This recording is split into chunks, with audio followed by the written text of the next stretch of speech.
Good morning, my friend. I'm very happy to be back with you for our weekly little chat.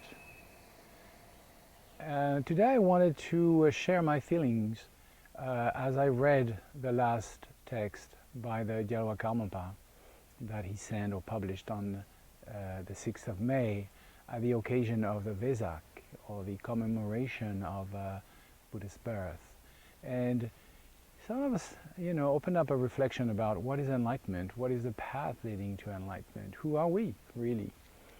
And as I read with great delight and amazement his text, I realize how his way of teaching has to do probably now with him coming close to 40, being a father, and probably a very different perspective. But I'm really amazed by the depth and at the same time the simplicity, or we could say the essence in one point of all of his communication. So I wanted just to share the feelings I had as I read this. So as he was addressing the occasion of the Vesak, he talked about enlightenment and he talked about our human condition. And he described our human condition as a balanced dream. Balanced dream, why balanced? Balanced because we are not in the extreme of other adventures in which mind can dive with extreme of pleasure or extreme of suffering. In the Buddhist description of the possibility of life, we talk about 6 realms and 6 ways of experiencing. And one is the result of positive actions and sort of a life of constant pleasure and satisfaction, so that even the sense of impermanence and transition has disappeared from our experience. That could be also the experience of those people who have been really working hard to find the peace through calm abiding and are totally absorbed in their experience. So this is an extreme. It's a pleasant one, but it's an extreme. And the other extreme is the struggle, the constant struggle for survival, like some of the animals, the wild animals, have to face every instant of their life, or hungry ghosts, or people in the experience of a hell realm, sort of an uninterrupted flow of suffering. There's no space. Either we're sort of drunken or we are struggling. But as a human, we have a little bit of both, but in good measure. So in this balanced dream of the human experience, there is an option, there is a space where our curiosity can push us forward. Our curiosity about who we are, what is our situation, is all of this as real as it seems to be?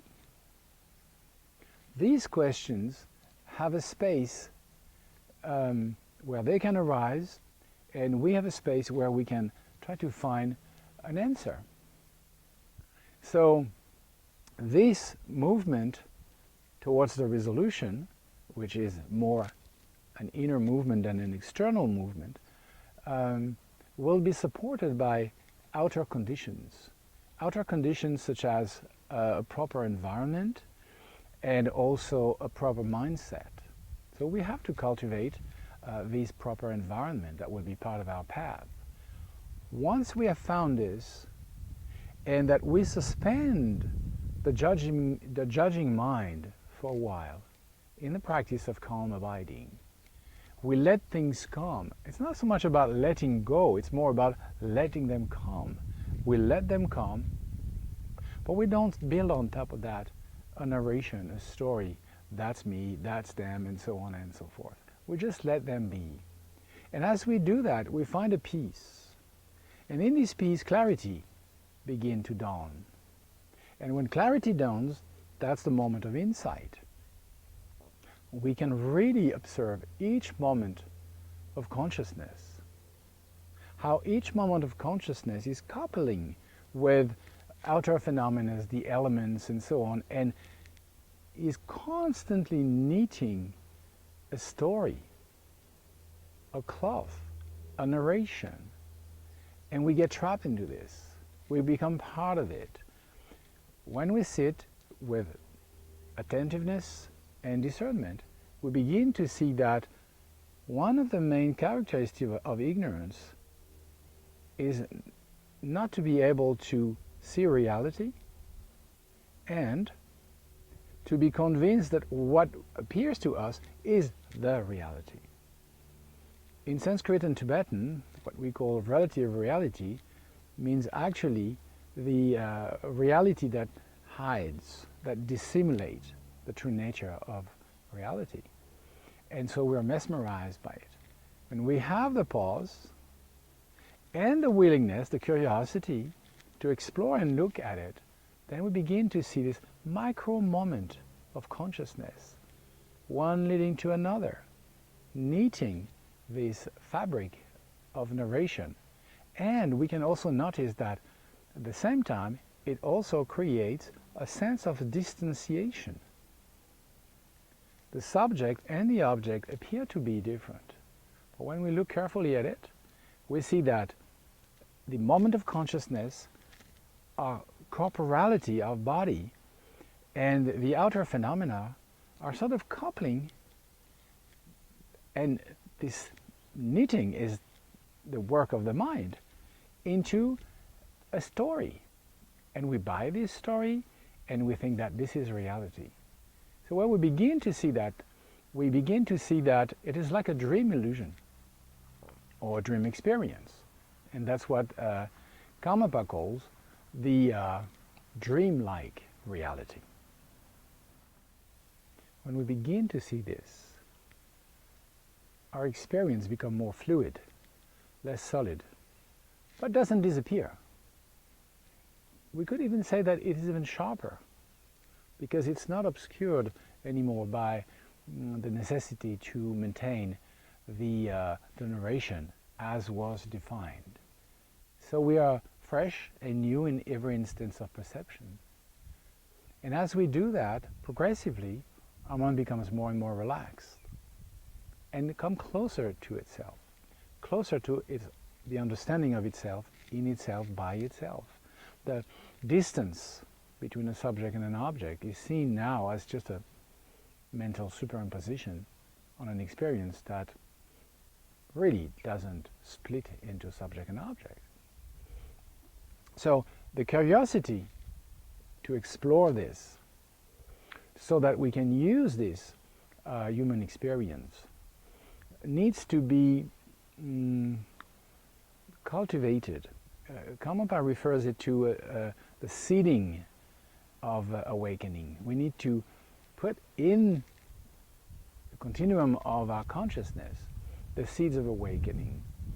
And so he is inviting us to do that using the two phases that are aspiration and dedication. Aspiration is in Tibetan Monpa. It is part of the word Monlam, that we translate as prayer, a path of aspiration. We're opening a possibility. It's a utopia, but we are moving towards it. We are doing what needs to be done so that we can come to this point. Monpa. And Ngowa, the second part of it, is dedication. It's to dedicate in a sense of may this become the seed for universal awakening. May through these all people who are still caught up in the dream of the matrix wake up and come to know the matrix, find liberation, and then in turn can help others to wake up. So the curiosity is very important. And we can only have this curiosity if we are in a balanced dream experience. It's not a problem to think that everything is like the dream. It will not affect our experience in the sense that the world will not disappear. But our relation to the experience will be really transformed. And this is how we can see progressively more the nature of reality and be less mesmerized by the way things appear to us. the unveiling will be progressively happening in our mind.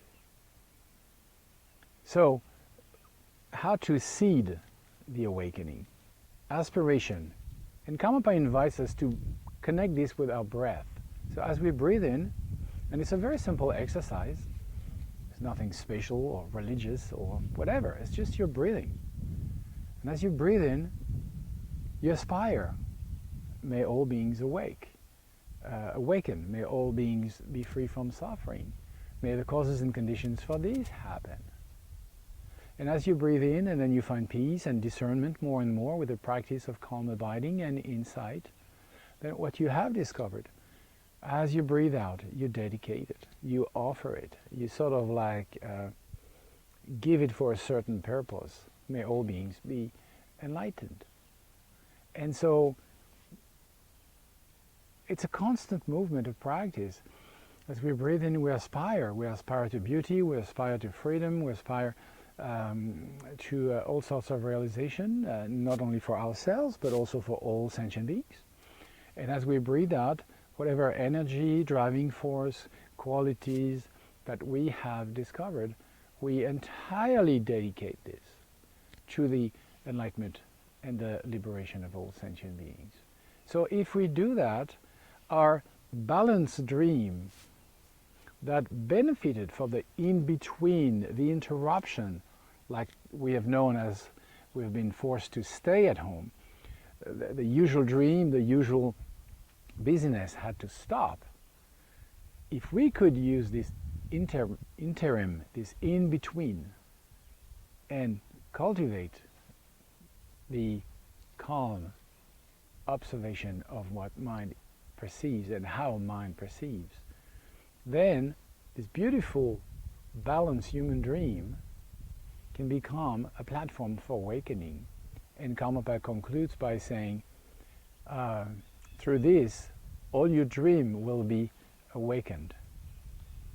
So, it's not about disappearing, it's about seeing the nature of reality. If mind doesn't know itself, it's delusion. If mind knows itself as an illusion, there's no more confusion. Then we can really aspire and dedicate. So I will conclude on this using the last verse of Karmapa's text by saying, may all your dreams become enlightened, in a deep sense. Take care, be well, and I'll see you sometime soon. Thank you.